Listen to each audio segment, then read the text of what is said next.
Hello guys! Welcome to my vlog.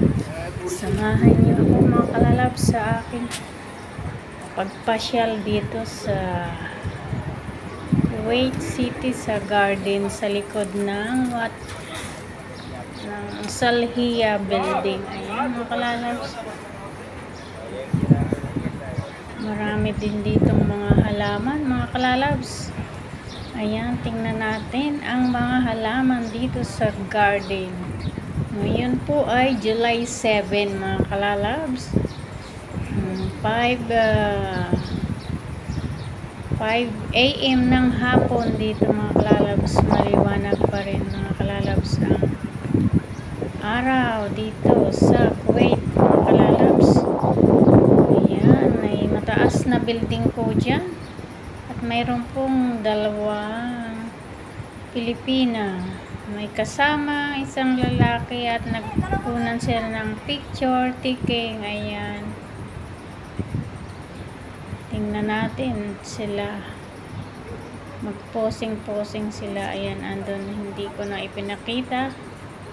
At baka ayaw nila mga kalalabs. Ayan. Dito na lang tayo sa mga halaman. Mga kalalabs. Ayan. Ayan. May restaurant din po dyan. Inuman ang mga kape ng mga taga rito. Ayan. Medyo palubog na ang araw. Tatanaw natin mga kalalabs. Ayan. Siguro po mayroong kasal dyan sa hotel dahil marami nagpupuntahan ng mga tao. Ayan po ang garden dito. Oh. Maganda. At mayroon din dyan mga puno ng anahaw. Ayan, nagkukunan sila ng picture taking. Poposing sila. Bayan Kaway. Araw po ng Monday. Kaya walang mga Naposing sila. Oh. Nagdi-day off. May mga trabaho ang iba ay ang Hello. Ayan. Nandito po tayo ngayon sa city. Ayan. Pasyal muna tayo. Ang ating gamit ay nandun kaya Ate Vilma iniwang ko para ako'y makapag-video dito, diba? Yan, mega love shoutout po sa lahat ng mga kalalabs ko dyan. Mga labs, Team Tusik, Team Gina Sweet, and Team Alright. Ayan.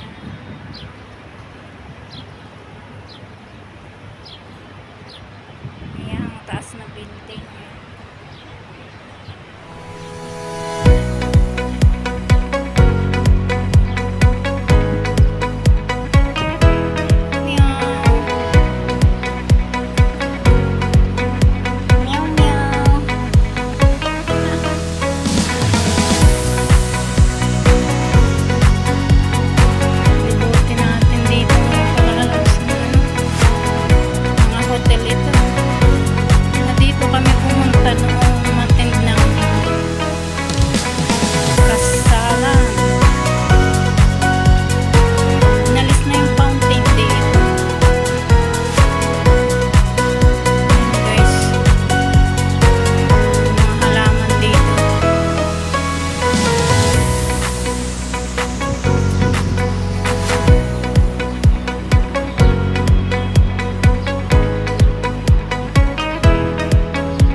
guys, sa likod lang yan.